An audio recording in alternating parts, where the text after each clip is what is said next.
পুরো এক কোমর একদম। এটা হচ্ছে একবারে গোড়াটা, এই যে দেখেন শিকড় আছে। আর এখানে দেখেন মাছ, জিন্দা মাছ, এই যে দেখেন নদীর মাছ। এটা হচ্ছে শলা কচু, অনেক বড়। তো দেখেন একটা ধরছি, কি ছটফট করতেছে দেখেন। আসসালামু আলাইকুম ওরহমতুল্লাহি ওয়া বারাকাতুহু। ভালো আছেন আশা করছি। দেখেন আমার সামনে এটা কি, এটা হচ্ছে শলা কচু, অনেক বড়। এটা রান্না করে খাওয়া যায়, এটা ভাজি করলে অনেক মজা হয়। তো আজকে আব্বা এটা নিয়ে আসছে, এটা আজকে ভাজি করবে আমার মা। কি সুন্দর, কি লম্বা, উপরে কচুর পাতা হয়, এই যে এরকম কচুর পাতা হয়। আর এটা হচ্ছে একবারে গোড়াটা, এই যে দেখেন শিকড় আছে, দেখেন কি সুন্দর। এটা ভাজি করলে অনেক মজা হয়। আর এখানে দেখেন মাছ, জিন্দা মাছ, এই যে দেখেন নদীর মাছ।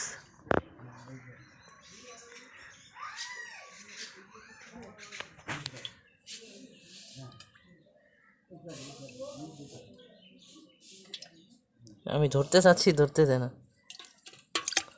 ও মা, তো দেখেন একটা ধরছি, কি ছটফট করতেছে দেখেন। আহা, নিচে পড়ে গেছে। তো দেখেন পানির কাছে যাওয়ার জন্য ছটফট করতেছে দেখেন। তো এটা পানির মধ্যে দিয়ে দিই, এই যে চলে গেছে। এটা বড়গুলো উঠাই, এই যে, আরে পড়ে গেছে, এই যে।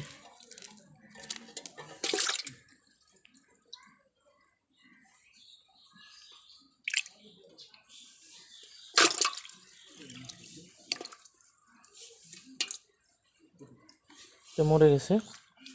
তো এগুলা আব্বা আনছে আজকে রান্না করার জন্য। এখন কিন্তু বৃষ্টি হচ্ছে আমাদের এদিকে প্রতিদিন। দেখেন অনেকগুলো মরে গেছে। মাছ, ছোট মাছ, নদীর মাছ, আর হচ্ছে এরকম শলা কচু ভাজি। এটা কিন্তু খাইতে টেস্ট লাগে অনেক, আলহামদুলিল্লাহ। আমি কয়েকবার খাইছিলাম। এটার ভাজি করলে অনেক মজা লাগে। তো দেখেন কি বড়। পানি না পাইলে আধা ঘন্টা, এক ঘন্টা পরে এগুলো সব শেষ, একেবারে জিন্দা মরে যাবে। দেখেন এটা কিন্তু জিন্দা।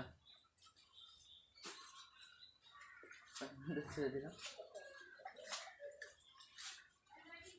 তো এই আর কি, দেখেন এগুলো হচ্ছে আমাদের এদিকে চ্যাং মাছ বলে, শোল মাছ বলে, অনেকে বলে মাগুর মাছ।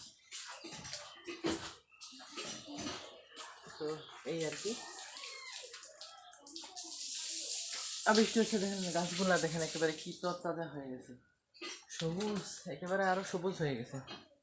এটা হচ্ছে কাঠফুলের গাছ, এটা কলা ফুলের গাছ, এটা মরিচের গাছ, এটাও মরিচের গাছ। দেখেন কত বড় হয়ে গেছে, একেবারে এই আমের গাছটার সমান হয়ে যাবে মনে হয়।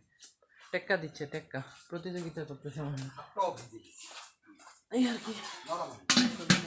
তো আমার দেখানোর উদ্দেশ্য হলো এই যে এই জিনিসটা, মূল হচ্ছে এটা শলা গাছ। এটা কত বড় দেখেন, আমি যদি দাঁড়াই দেখেন কতটা, পুরো এক কোমর একদম। এটা ভাজি করলে আবার অল্প হয়, এমনি যত বড় দেখা যাচ্ছে কিন্তু কাটার পরে ভাজি করলে এটার ভিতরে পানি থাকে বেশি, এতটুকু হবে, এই আর কি। তো সবাই ভালো থাকবেন, সুস্থ থাকবেন। আর আপনাদের এলাকায় এটাকে কি বলা হয় এটাও জানাবেন। তো সবাই ভালো থাকবেন, সুস্থ থাকবেন। আসসালামু আলাইকুম ওয়া রাহমাতুল্লাহি ওয়া বারাকাতুহু।